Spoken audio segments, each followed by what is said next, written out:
हम short question के 3 question solve कर चुके थे। अब बारी है हमारे 4th क्वेश्चन की, जिसमें से हम देखते हैं हमारा 4th क्वेश्चन। 4th क्वेश्चन है describe different types of fungal stain. जिसमें हमसे पूछा गया है कि जो फंगस को देखने के लिए या फिर स्टेन करने के लिए जो स्टेन यूज होते हैं उनके हमें नाम लिखने हैं कि कौन कौन से स्टेन यूज होते हैं। फंगल स्टेन माइक्रोस्कोप के माध्यम से फंगल इन्फेक्शन की पहचान के लिए उपयोग किए जाते हैं।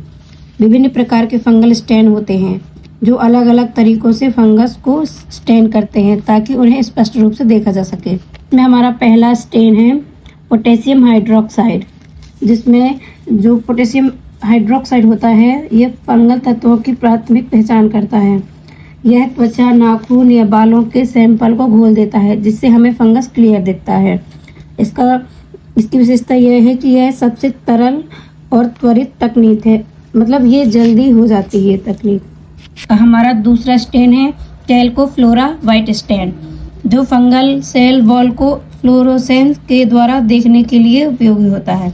यह स्टेन फंगल सेल वॉल में मौजूद सेल्यूलोज और काइटिन से बाइंड करता है और यूवी लाइट में चमकता है। विशेषता इसकी यह है कि बहुत संवेदनशील और विशेष रूप से माइक्रोस्कोप के साथ फ्लोरेसेंट मोड में उपयोग होता है। स्टेन है हमारा गोमोरी मेथेनमाइन सिल्वर स्टेन, जो ऊतकों में फंगस की उपस्थिति देखने के लिए उपयोगी होता है। यह फंगल हाइफी को काले रंग में रंगता है और उसका सरफेस हल्का रंग का होता है। हिस्टोपैथोलॉजी में उपयोगी होता है यह।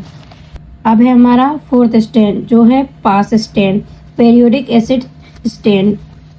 उद्देश्य इसका फंगल हाइफी और यीस्ट की पहचान के लिए। यह फंगल सेल में उपस्थित पॉलीसैकेराइड को रंगता है। फंगल संरचना पिंक और रेड कलर में दिखाई देती है। हमारा 5th स्टेन है इंडियन इंक स्टेन। इसका मुख्य उद्देश्य है क्रिप्टोकोकस और न्यूफॉर्मन्स की पहचान करना। यह स्टेन क्रिप्टोकोकस की कैप्सूल को स्पष्ट करता है क्योंकि कैप्सूल इंक को पीछे धकेलता है। विशेषता इसकी यह है ये CSF में यूज किया जाता है। अब आते हैं हमारे शॉर्ट क्वेश्चन का लास्ट क्वेश्चन, जिसमें हमसे जो क्वेश्चन है describe different type of antimicrobial susceptibility में हमसे पूछा गया है कि विभिन्न प्रकार की प्रतिजैविक संवेदनशीलताएं कौन कौन सी होती हैं। एंटीमाइक्रोबियल सस्केप्टिबिलिटी यह दर्शाती है कि कोई सूक्ष्मजीव, बैक्टीरिया या फंगस किसी विशेष एंटीबायोटिक या एंटीमाइक्रोबियल एजेंट के प्रति कितना संवेदनशील या प्रतिरोधिता दर्शाते हैं। एंटीमाइक्रोबियल सस्केप्टिबिलिटी के मुख्य प्रकार इस प्रकार हैं। इसमें से पहला प्रकार है हमारा संवेदनशीलता। जब कोई बैक्टीरिया एंटीबायोटिक के प्रति पूरी तरह संवेदनशील होता है, यानी दवा उस बैक्टीरिया को आसानी से मार देती है या उसकी वृद्धि को रोक देती है। जैसे अगर ई कोलाई किसी एंटीबायोटिक के प्रति सेंसिटिव है तो वह दवा उसे प्रभावी रूप से खत्म कर सकती है। दूसरी हमारी मध्यम प्रक्रिया। इसका मतलब यह है कि बैक्टीरिया पर दवा का असर पूरी तरह नहीं होता, लेकिन कुछ मात्रा में हो सकता है।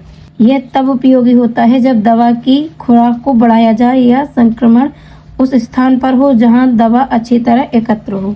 तीसरा है हमारा रेजिस्टेंट या प्रतिरोध। जब बैक्टीरिया उस एंटीबायोटिक के प्रति प्रतिरोधक हो जाता है, यानी दवा उस पर कोई असर नहीं करती। उदाहरण के तौर पर अगर स्टेफाइलोकोकस ऑरियस किसी दवा के प्रति रेसिस्टेंस है तो वह दवा उसे मार नहीं पाएगी। बहुऔषधि प्रतिरोधी। ऐसे बैक्टीरिया जो कई अलग अलग प्रकार की एंटीबायोटिक दवाओं के प्रति प्रतिरोधी हो जाते हैं, उन्हें मारना मुश्किल होता है। व्यापक रूप से प्रतिरोधी। ये बैक्टीरिया लगभग सभी प्रमुख एंटीबायोटिक के प्रति प्रतिरोधी होते हैं, केवल कुछ ही दवाएं असर दिखा पाती हैं। पूर्ण प्रतिरोधी। ऐसे बैक्टीरिया जो सभी उपलब्ध एंटीबायोटिक के प्रति प्रतिरोधक हो चुके होते हैं, इनका इलाज करना बहुत मुश्किल होता है। तो गाइस, यहाँ पे हमारे शॉर्ट क्वेश्चन खत्म होते हैं। अब बारी आती है हमारे लॉन्ग क्वेश्चन की, जो हम नेक्स्ट वीडियो में देखेंगे।